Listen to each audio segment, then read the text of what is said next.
Good afternoon. This is B.N. Nagesh, retired civil servant, MA in Political Science and Public Administration. Today we continue the discussion on the 2020 General Studies paper. So we have taken up an analysis of the 2020 mains. We have selected GS2 paper. In GS2, we've already covered some questions. Now the next part of the analysis of the paper on governance. As I told you, General Studies 2 basically contains polity, governance, international relations. If I see the 2020 paper, I see a lot of questions on the governance aspect, especially issues relating to poverty, issues relating to health, issues relating to hunger, then the role of the civil service. So these units have carried a lot of marks. And in the polity part also, the questions are structured on the current events aspect. Like for instance, there is a question on the Rajya Sabha, how the Rajya Sabha is playing a dominant role in the present, and it cannot be taken or viewed as just as a stepney tire. Similarly, the question on federalism. See, federalism. The question asked on federalism was the Indian federalism is a combination of competitive, confrontationist, and collaborative federalism. So illustrate with examples. So what has happened is the GS2 paper, even the polity part has got a lot of questions mainly based on the current events. So today's discussion is General Studies 2 paper 2020 governance. In order to enhance the prospects of social development, sound and adequate care policies are needed, particularly in geriatric and maternal health care. Discuss in 150 words, 10 marks. So this particular question emphasizes the fact that geriatric care and maternal health care policies are required in the interest of development and adequate health care. So what the examiner is seeking from you is a critical analysis of what issues are lacking as far as geriatric care is concerned, as far as maternal health services, along with your suggestions. So this is for 150 words. We start with an introduction to the topic. Now, the question focuses on two vulnerable groups, women and the aged. As I told you, when we discuss about the vulnerable groups, in fact, General Studies 2 paper, we have a unit on vulnerable groups which speaks of programs, policies, bodies constituted for their welfare. So in this, the 2020 paper has singled out two of the vulnerable groups, women and the aged. Women and the aged are a part of the vulnerable groups. Vulnerable groups, there are many in number: SC, ST, women, OBC, minorities, differently abled, and the aged. When we speak of inclusive development is possible only by effective implementation of policies and effective political leadership. Now, if you want social development, you want inclusive growth, you will have to cater to the needs of the vulnerable groups. And for this, in the introduction itself, you can stress the point that we require a committed leadership, committed political leadership, which is devoted to the cause of the vulnerable groups, and of course, a robust civil service mechanism, which is committed to the policies of the government. With this introduction, we go into the issues affecting geriatric care and maternal health.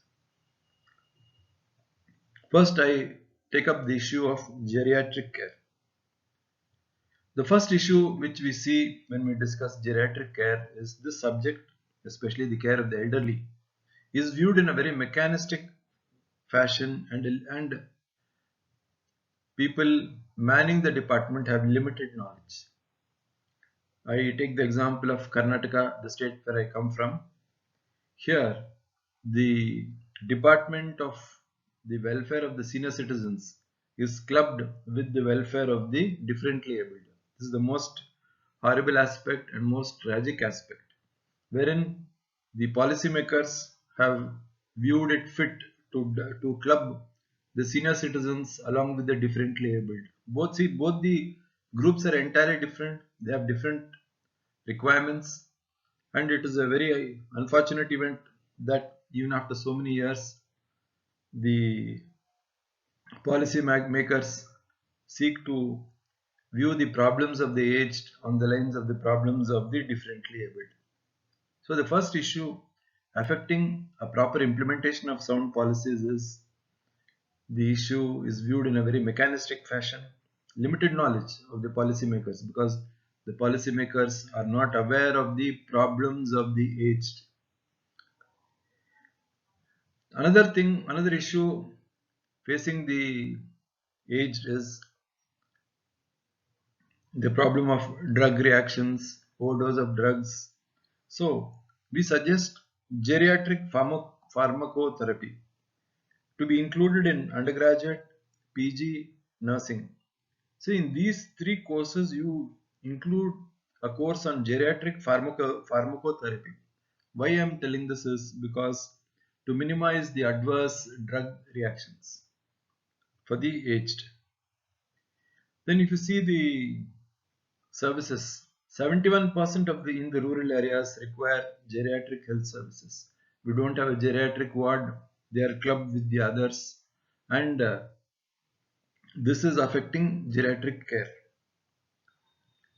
Another problem would be accessible, available, affordable healthcare. Just like how healthcare is required in the rural areas, so we require special care for the aged, which is available, affordable, and available. Now, if the sound policies are to be implemented, especially in respect of geriatric care, we should have capacity building, trained caregivers, trained personnel, and also would like to state the how Ayush can play a dominant role in this regard. Now, the Ayush, that is the Indian systems of medicine, starting from Ayurveda, homeopathy, Unani, then Soa Rigpa. So all these medicines, they can be made available to the aged, since they have less side effects and since they are found to be very effective. So Ayush could be taken as one of the systems of medicine for dealing with the problems of the aged. Utilize the services of NGOs like HelpAge India. HelpAge India is doing a wonderful role as far as the aged are concerned. So you involve the NGOs when you're implementing programs for the welfare of the aged. Another suggestion which could be incorporated in the answer: community geriatric health workers. Now we have, just like you have the ASHA health workers, accredited state health activist, who's the basic part of who's the grassroots health worker. So what we suggest is you have a similar cadre of health workers called community geriatric health workers with professional training to take care of the needs of the aged. So these are the few points and suggestions I have given, especially in geriatric care. When you come to maternal health, said women are another vulnerable group. Every state has got a separate department for women and child development. Now, women related services, especially in health, education, nutrition, see, all these are impacted by poverty. Then the distance, lack of infrastructure for women development, inadequate services. So this is one part of the issue. Safe abortion services, improved access to quality care before childbirth, during childbirth, after childbirth. So this is an important thing affecting maternal health. Apart from this, nutrition, now we have the Poshan Abhiyan, well-being, education, sanitation, access to safe drinking water. So these schemes directly impact the maternal health. As in the case of the aged, here also we stress the need and necessity of trained health workers. Then availability of medicines, so that the women folk do not have to trek long distances for the medicines, and they are available, they should be accessible, they should be affordable. See, for a topic on a question like this, sound and adequate healthcare policies are needed, particularly in geriatric and maternal healthcare.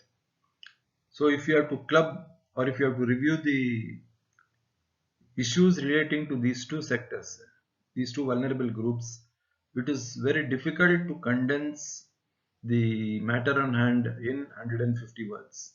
So what I have done, I have taken an introduction, I have pointed out, I have highlighted the important problems faced by the aged as a vulnerable group. I have suggested, I have made a lot of suggestions like how Ayush can be a part of the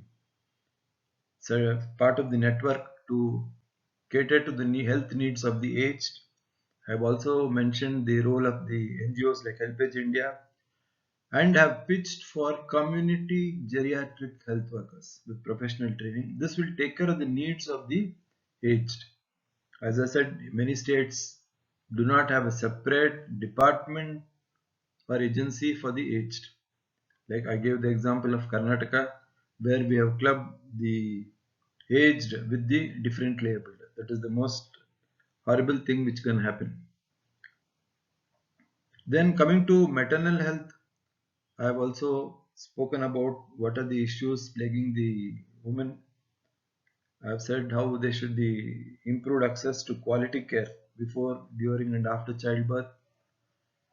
And I have said how the key factors like nutrition, well-being, education, sanitation, drinking water, how all these programs should be coordinated to ensure maternal health. Here also we speak of trained health workers. Then we speak of availability of medicines, affordability of medicines, accessibility of medicines. So this is brief. I've summed up the what policies are required, what are the issues facing geriatric care and maternal health. Finally, I conclude my answer by saying that if at all the programs for the vulnerable groups are to be achieved, the first and foremost is the need for an effective political leadership, because it is only the political leadership which can give direction to the civil service. Apart from this, we also require a committed civil service which will carry out the policies of the government impartially, and it will see that the standard of living, the welfare of the vulnerable groups is achieved by active participation. So this is how you would categorize an answer in General Studies 2 governance. So as I said, an analysis of the 2020 General Studies 2 paper shows nearly 60 to 80 marks have come on the governance aspect out of 250. International relations, again the same, 60 marks continues. And even the polity part also, as I told you, lot of current events related. So the factual part, the static part is gradually giving way to the current events part. So this will be the answer for this particular question in GS2. Thank you.